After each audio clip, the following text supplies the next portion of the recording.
Well, we have some breaking news from Wall Street this Friday as we give you a live look at lower Manhattan courtesy of EarthCam. The market's just capping off their best month of the year, with the S&P seeing its strongest gains since November of 2020. Strong second quarter earnings in tech and energy helped fuel 3 straight days of gains. Meantime, Americans are earning more, but not enough to keep up with the pace of inflation, which remains at a 40-year high. According to data from the Labor Department, wages and salaries increased just under 1.5% in the second quarter and are up more than 5% year to year. But higher wages can also mean businesses have more expenses, which can drive up prices.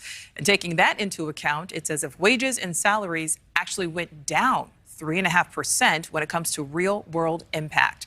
Gas prices, though, are falling. The average price for a gallon of unleaded is now $4.23. That's according to Gas Buddy, the cheapest price in 3 months. And if the trend continues, prices are on track to drop below $4 by mid-August. Some good news there.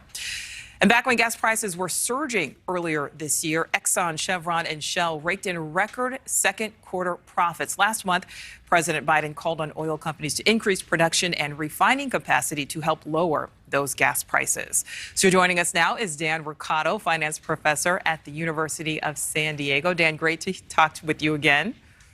Hi, Nicole. How are you? Thanks for having me. Well, let's start with the market. Some good news there, and Wall Street has seen these several good sessions recently, 3 straight days of gains. Dan, what is driving investors here? Is it those falling gas prices? Is it the interest rate hikes? Is it a combination of multiple factors? Investors have 2 emotions, greed, fear. So what we saw this week was greed, right? So stock prices fell to a level low enough that investors decided they would pile in for all those reasons you mentioned, right? So remember, the markets, Nicole, look ahead, not behind. They're looking ahead saying, okay, we know there's more interest rates coming, not a good thing. But at the same time, we can maybe see some light at the end of the tunnel when it comes to interest rate hikes.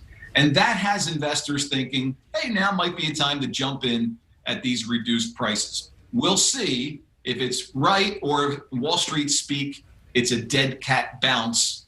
Sorry to all the cat owners. I'm one of those cat owners there, Dan. All right, you were talking about looking ahead. Let's look at the here and now. We know the Fed raised those interest rates again this week. Is that already impacting consumers? Question. The average credit card interest rate right now is about 20%. Nicole, just a few months ago, it was about 18%. And you buy a home now and take out a $300,000 mortgage, guess what? You're going to, pay about an extra almost $400 a month for that same home because of the higher interest rates. So without a doubt, Nicole, the interest rates are already affecting you and me. All right, already affecting consumers. Dan Riccotto, great speaking to you as always. Thank you so much for that. Well, have a great weekend. You as well. Thank you for watching. Go to newsnationnow.com to find NewsNation on your television provider. And don't forget to click the red subscribe button below to get more of NewsNation's fact-driven, unbiased coverage.